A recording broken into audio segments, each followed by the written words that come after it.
దాడులు ఆపమన్నారు, ఆపలేదు. దాడులు జరుగుతూనే ఉన్నాయి. శాంతి చర్చలకు రమ్మన్నారు. అందుకు 2 వారాలు సమయం ఇచ్చారు. కానీ 2 రోజులు కూడా ఆగలేదు.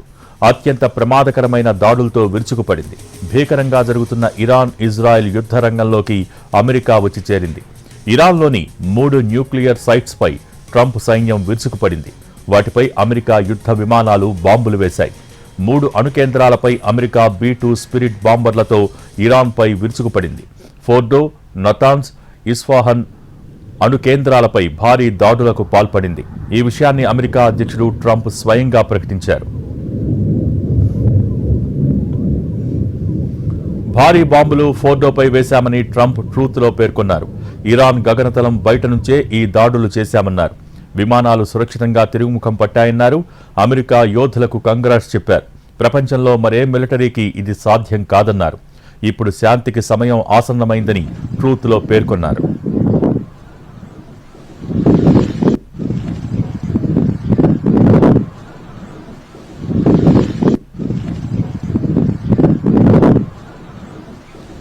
అమెరికా దాడులను ఇరాన్ కూడా ధృవీకరించింది. తమ ప్రాంతంలో అమెరికా దాడులకు తెగబడిందని పేర్కొంది.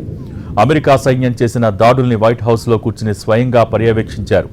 దాడులను లైవ్ టెలికాస్ట్లో చూపించింది సైన్యం. ఆ తర్వాత సైనికాధికారులతో ట్రంప్ వివరాలు అడిగి తెలుసుకున్నారు. మరోవైపు ఇరాన్పై అమెరికా దాడులు చేయడంపై హౌతీలు హెచ్చరికలు జారీ చేశారు. దాడుల్ని ఆపకపోతే ఎర్ర సముద్రంలో అమెరికా నౌకల్ని దాడి చేస్తామన్నారు. వాటిని కూల్చి ప్రతీకారం తీర్చుకుంటామని వార్నింగ్ ఇచ్చారు. దాడులు ఆపమన్నారు, ఆపలేదు. దాడులు జరుగుతూనే ఉన్నాయి. శాంతి చర్చలకు రమ్మన్నారు.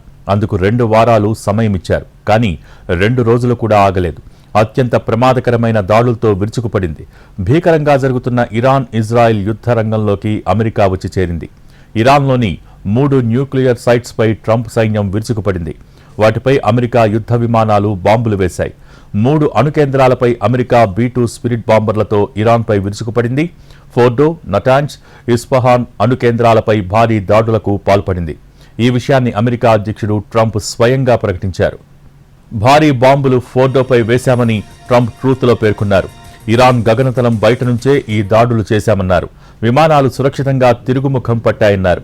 అమెరికా యోధులకు కంగ్రాట్స్ చెప్పారు. ప్రపంచంలో మరే మిలిటరీకి ఇది సాధ్యం కాదన్నారు. ఇప్పుడు శాంతికి సమయం ఆసన్నమైందని ట్రూత్లో పేర్కొన్నారు. అమెరికా దాడుల్ని ఇరాన్ కూడా ధృవీకరించింది. తమ ప్రాంతంలో అమెరికా దాడులకు తెగబడిందని పేర్కొంది. అమెరికా సైన్యం చేసిన దాడుల్ని వైట్ హౌస్లో కూర్చుని స్వయంగా పర్యవేక్షించారు ట్రంప్.